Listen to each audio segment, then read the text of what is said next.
Russia assisted the Ayatollah regime in Iran in violently quelling protests, according to Foreign Affairs magazine experts.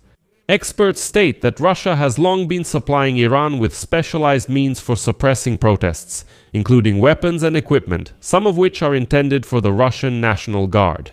But Russia also taught Tehran how to control the internet by shutting it down for citizens, who have been protesting en masse for more than 2 weeks, while keeping it available for the authorities. In addition, experts have found evidence of how Russians trained militants within the ranks of the Islamic Revolutionary Guard Corps, who have been specifically trained to brutally suppress protests and kill anyone who disagrees with the regime. But at the same time, Russia, represented by Putin, is afraid to admit this directly. Moreover, Putin once again loudly threatened the West the other day, made some demands, but didn't say a single word about the capture of his longtime ally Nicolas Maduro by the Americans.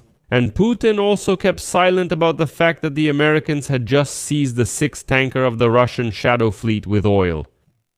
I'm Alexei Pechiy. Let's discuss this together. But before we start this episode, I ask you to subscribe to the channel, give it a like, and leave any comment under this episode. In addition, subscribe to my Telegram channel, Pechiy News. The link is in the description of this video. There we publish breaking news as it comes in.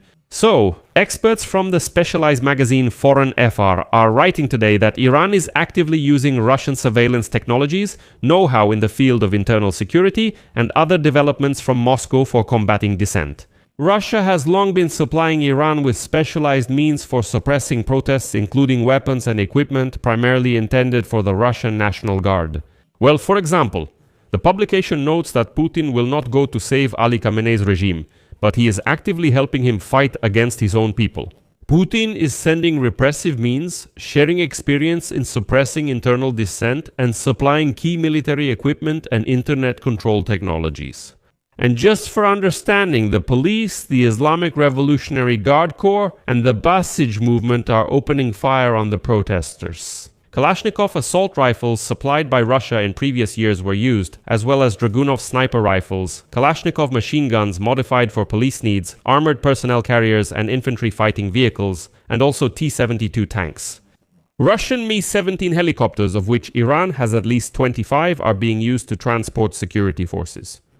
A few months ago, Russia supplied the Ayatollah regime with about 40 military-industrial company Ural and Spartak armored vehicles, which were specially designed for the Russian National Guard.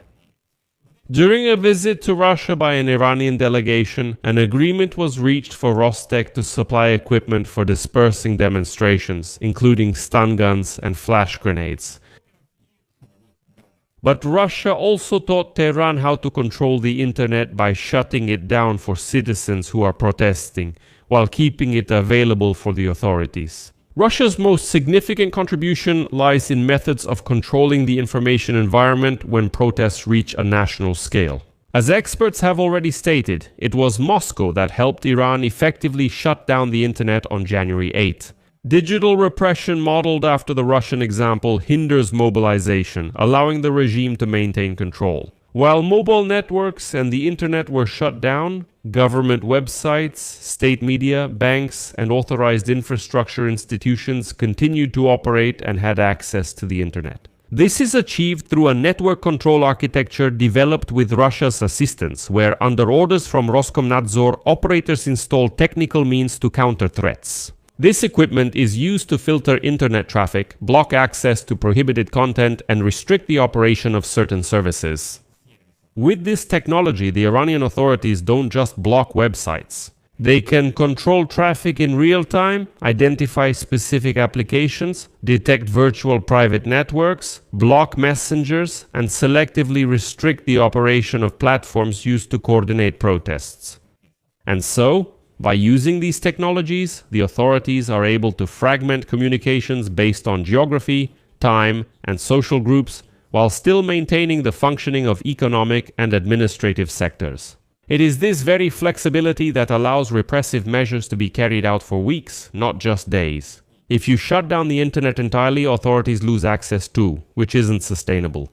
This way, you can restrict it for the public but keep it for yourself.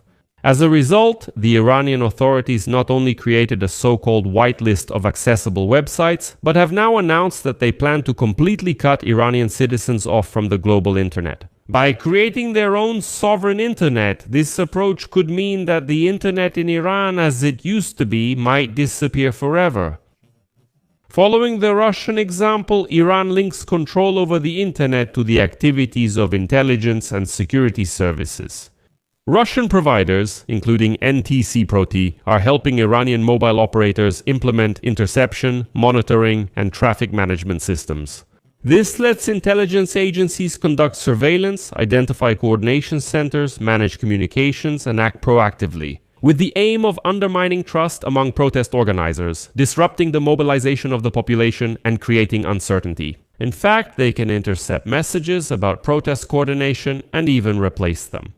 But in Iran, as you know, Starlink internet remained, and on January 13 information appeared that Iran managed to jam even this connection. As experts point out, electronic warfare systems like Krasuka and Murmansk BN can be used to block Starlink satellite communication.